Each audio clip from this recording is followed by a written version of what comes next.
नमस्कार, आदाब मेरे दोस्तों। मैं Shweta Singh, learn and grow with Shweta अपने चैनल के माध्यम से आप सभी का बहुत बहुत स्वागत करती हूँ। आशा करती हूँ आप सभी स्वस्थ होंगे, मस्त होंगे और अपने एग्ज़ाम्स की प्रिपरेशंस पे लगे हुए होंगे। दोस्तों, बीपीएससी टीआरई 3.0 जिसके एग्ज़ाम्स की प्रिपरेशन हम लोग कर रहे हैं, चाहे हमें एग्ज़ाम देना हो, चाहे हमें री एग्ज़ाम देना हो, चाहे हमें री एग्ज़ाम देना हो, हम हर एग्ज़ाम्स के लिए तैयार हैं। और हमारी ये पूरी कोशिश रहती है कि परिस्थितियाँ कैसी भी हों, हमें उसके आगे घुटने नहीं टेकने हैं, हमें अपनी मेहनत निरंतर करते रहनी है। अगर हम दौड़ सकते हैं तो हम दौड़ेंगे, हम चल सकते हैं तो हम चलेंगे, और अगर हम नहीं चल सकते तो हम रेंगेंगे, लेकिन कुल मिला कर के हम रुकेंगे नहीं। तो दोस्तों, आज के अपने इसी भावना के साथ में, इसी मोटिवेशनल बातों के साथ में हम अपना आज का वीडियो स्टार्ट करते हैं। हमने अपने चैनल पर ऑलरेडी कई सारे प्रैक्टिस सेट अपलोड किए हुए हैं, जिसमें कुछ पॉलिटी के हैं, कुछ ज्योग्राफी के हैं, कुछ एंशियंट हिस्ट्री के हैं, और कमिंग टाइम पे मैं मॉडर्न हिस्ट्री का भी प्रैक्टिस सेट लेकर के आने वाली हूँ। और साइंस के भी बहुत सारे, हिंदी और एंशियंट हिस्ट्री, मॉडर्न हिस्ट्री, जिनके पढ़ चुके हैं उनके और क्वेश्चंस आएंगे, और जिनके नहीं पढ़े हुए हैं उनके आगे प्रैक्टिस सेट आपको बहुत जल्दी देखने को मिलने वाले हैं। तो आज का जो हमारा प्रैक्टिस सेट है वो पॉलिटी के वेरी इंपॉर्टेंट क्वेश्चंस का कलेक्शन है। 20 इंपॉर्टेंट क्वेश्चंस का कलेक्शन आज के हमारे वीडियो में है। तो चलिए हम आज का अपना वीडियो स्टार्ट करते हैं। आज के हमारे वीडियो का सबसे पहला प्रश्न है कि कौन से अनुच्छेद में मौलिक कर्तव्य वर्णित है। आपने पढ़ा होगा कि मौलिक अधिकार और मौलिक कर्तव्य, यहाँ पर आपको ये बताना है कि कौन से अनुच्छेद में मौलिक कर्तव्य वर्णित है। तो मौलिक कर्तव्य जो आपके वर्णित है वो आर्टिकल 51 में है। आर्टिकल 51, यहाँ पर आर्टिकल की बात हो रही है। अगर भाग की बात होती है तो उसका जवाब दूसरा होता है। अगर आपने मेरे पुराने प्रैक्टिस सेट देखे हुए हैं तो आपको इसका जवाब ज़रूर मालूम होगा, और अगर नहीं देखे हैं और जवाब नहीं मालूम है तो जाके फ़ौरन ज़रूर देखिएगा। अगला प्रश्न है कि मौलिक कर्तव्यों को संविधान में सम्मिलित किए जाने का क्या प्रावधान है। तो मौलिक कर्तव्यों को संविधान में सम्मिलित किए जाने का प्रावधान ये है कि विनाशक एवं असंवैधानिक गतिविधियों को नियंत्रित करना। मतलब कि जो हमारे देश में, हमारे समाज, हमारी सोसाइटी में जो विनाशक और असंवैधानिक गतिविधियां होती हैं उन पर कंट्रोल पाने के लिए जो है मौलिक कर्तव्यों को संविधान में सम्मिलित किया गया है। अगला प्रश्न है कि मौलिक कर्तव्यों की अवहेलना करने वालों को दंड देने का क्या प्रावधान है। यानी कि अगर आप मौलिक कर्तव्यों का उल्लंघन करते हैं, उनकी अवहेलना करते हैं, तो इसके लिए कोई दंड का प्रावधान नहीं है। मतलब आपको जेल में नहीं डाला जाएगा अगर आप मौलिक कर्तव्यों का पालन नहीं करते हैं, तो इसके लिए आपको कोई जेल नहीं है, आप कोई कैदी नहीं है, आपको कोई सज़ा नहीं है। लेकिन कहा जाता है ना कि कर्तव्य हमें खुद से निभाने चाहिए, ना कि किसी डर में। निर्धारण किए गए हैं हमारे मौलिक कर्तव्यों का। जैसे हमें हमारे अधिकार चाहिए होते हैं, ऐसे ही हमारे अपने कुछ कर्तव्य होते हैं और कुछ मौलिक कर्तव्य होते हैं। 11 मौलिक कर्तव्य हैं वर्तमान में, और जिनका पालन आप सभी को ज़रूर करना चाहिए। अगला प्रश्न है कि भारत में कार्यपालिका का अध्यक्ष कौन होता है। तो भारत में जो कार्यपालिका है उसका अध्यक्ष जो है वो राष्ट्रपति होता है। अगला प्रश्न है कि संघ की कार्यपालिका शक्ति किसमें निहित होती है। तो संघ की जो कार्यपालिका शक्ति है वो राष्ट्रपति में निहित होती है। अगला प्रश्न है कि तीनों सेना के अध्यक्ष, यानी तीनों सेना के जो मेन मुख्य अध्यक्ष होते हैं वो कौन होते हैं। वो राष्ट्रपति जी होते हैं। और वर्तमान समय में हमारे राष्ट्रपति श्रीमती द्रौपदी मुर्मू है। मुझे उम्मीद है कि ये तो छोटे से बच्चे को भी पता होगा ये आंसर, मैंने तो ऐसे ही बस बोल दिया। अगला प्रश्न है कि भारत का राष्ट्रपति क्या होता है। तो भारत का राष्ट्रपति जो होता है वो राज्य का संवैधानिक अध्यक्ष होता है। यहाँ पर जो इम्पोर्टेंट शब्द है वो राज्य है। अगर आपको एग्ज़ाम में क्वेश्चन देखने को मिलेगा तो यहीं पर आपको कंफ्यूज किया जाता है, क्योंकि यहाँ पर राज्य की जगह राष्ट्र लिखा होता है या देश लिखा होता है, और लगता है कि राष्ट्रपति की बात है तो फिर हम राष्ट्र या देश का जवाब लिख देते हैं। लेकिन नहीं, अगर भारत का राष्ट्रपति और ऑप्शन में राज्य का संवैधानिक अध्यक्ष है तो हमेशा इसी जवाब को टिक करिएगा। अगला प्रश्न है, राष्ट्रपति पद के चुनाव संबंधित विवाद को किसे निर्देशित किया जाता है। मतलब अगर राष्ट्रपति पद के चुनाव से संबंधित कोई विवाद हो गया है तो वो निर्देशित किया जाता है उच्चतम न्यायालय, यानी कि हाई कोर्ट में। अगला प्रश्न है कि राष्ट्रपति पद का चुनाव किस आयोग द्वारा संचालित किया जाता है? तो राष्ट्रपति पद का चुनाव निर्वाचन आयोग द्वारा संचालित किया जाता है।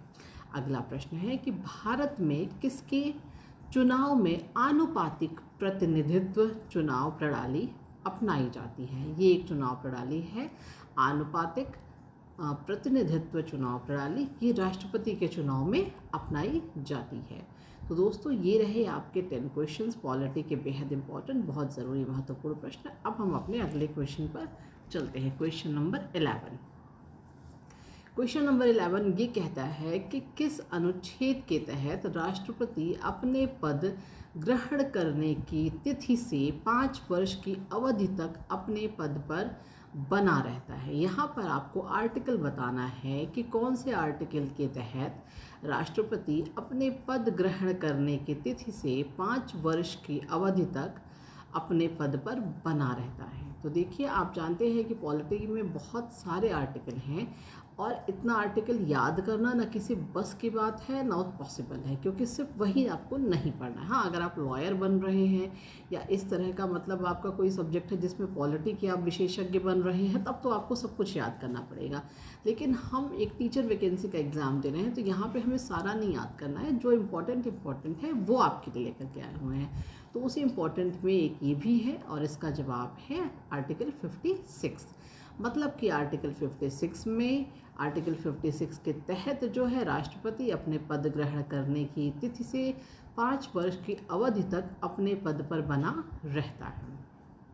अगला प्रश्न है कि राष्ट्रपति के चुनाव के लिए निर्वाचन मंडल में मतलब कौन कौन से सदस्य होते हैं? तो आपको बताना है राष्ट्रपति के चुनाव में निर्वाचन मंडल में जो सदस्य होते हैं उनका बताना है।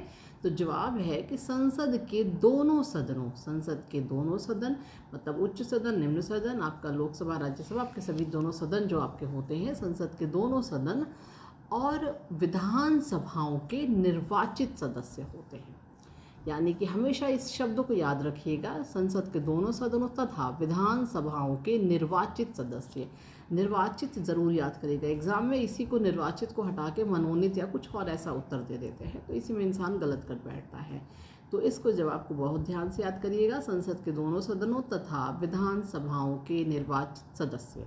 अगला प्रश्न है राष्ट्रपति पर महाभियोग की प्रक्रिया किस देश से ली गई है? राष्ट्रपति, अगर मान लीजिए राष्ट्रपति से कोई संविधान उल्लंघन या ऐसी कोई गलती हो जाती है, हालांकि ऐसा होता नहीं है, मतलब ये बहुत rarest of the rare case होता है कि जब राष्ट्रपति पर महाभियोग लगता है, तो ये जो प्रक्रिया है वो अमेरिका से ली गई है। अगला प्रश्न है कि संविधान के उल्लंघन के लिए राष्ट्रपति के विरुद्ध अभियोग की कार्यवाही किस सदन द्वारा शुरू की जा सकती है? कि मतलब अगर किसी भी rarest of the rare case में या किसी भी केस में अगर राष्ट्रपति संविधान का उल्लंघन करते हैं और उनके विरुद्ध कोई कार्यवाही करनी है, तो ये किसी संसद के किसी भी सदन द्वारा शुरू की जा सकती है। अगला प्रश्न है कि राष्ट्रपति संविधान के किस अनुच्छेद के तहत भारत के मुख्य न्यायाधीश के समक्ष शपथ ग्रहण करते हैं? राष्ट्रपति जो है वो शपथ ग्रहण करते हैं आप भारत के मुख्य न्यायाधीश के समक्ष, और ये जो है आपका आर्टिकल 60 के तहत होता है, अनुच्छेद 60। अगला प्रश्न है लंबे समय तक, सबसे लंबे समय तक कौन राष्ट्रपति बने रहे? तो सबसे लंबे समय तक जो राष्ट्रपति बने रहे थे वो है डॉक्टर राजेंद्र प्रसाद जी। अगला प्रश्न है सर्वसम्मति से चुने जाने वाले एकमात्र राष्ट्रपति का नाम बताना है। तो सर्वसम्मति से चुने जाने वाले एकमात्र राष्ट्रपति हैं आपके नीलम संजीवा रेड्डी। अगला प्रश्न है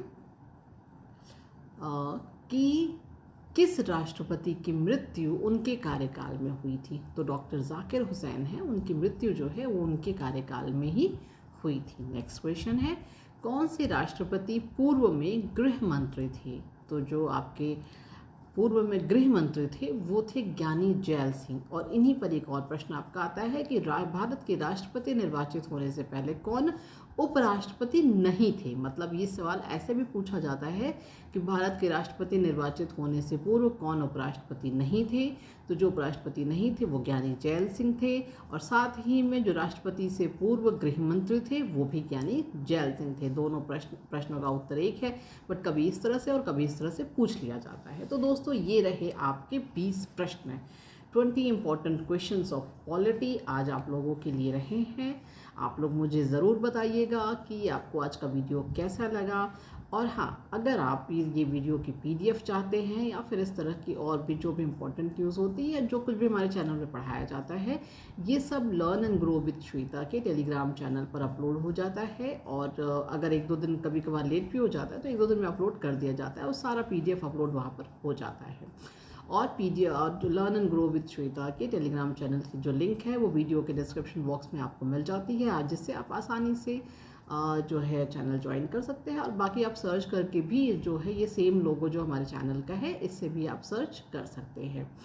तो फिर ये आप लोगों के लिए बहुत फ्रूटफुल रहेगा। आपको डायरेक्ट PDF वहाँ से मिल जाती है अगर आप टेलीग्राम चैनल ज्वाइन कर सकते हैं। नहीं तो फिर आप स्क्रीनशॉट लेकर के, 1 लाइनर आंसर है, आप स्क्रीनशॉट लेकर के यहाँ से भी जो है अपना प्रिंट आउट निकाल कर या खुद होम रिटन अपनी खुद की नोट्स बना करके आप इसको पढ़ सकते हैं। कुल मिलाकर के उद्देश्य बस इतना होता है कि आप इसको पढ़ें ज़रूर।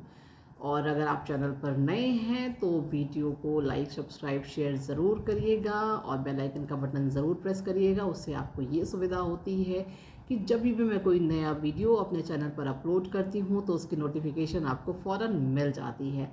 पूरी वीडियो को देखने के लिए बहुत बहुत धन्यवाद। मेरी वीडियो को इतना सारा प्यार और इतनी सराहना देने के लिए, इतनी अप्रिशिएशन देने के लिए आप सबका बहुत बहुत धन्यवाद। मुझे और मेरे चैनल को सपोर्ट कीजिए और अपने एग्ज़ाम्स की तैयारी बहुत बढ़िया से करिए। आज के वीडियो में इतना है।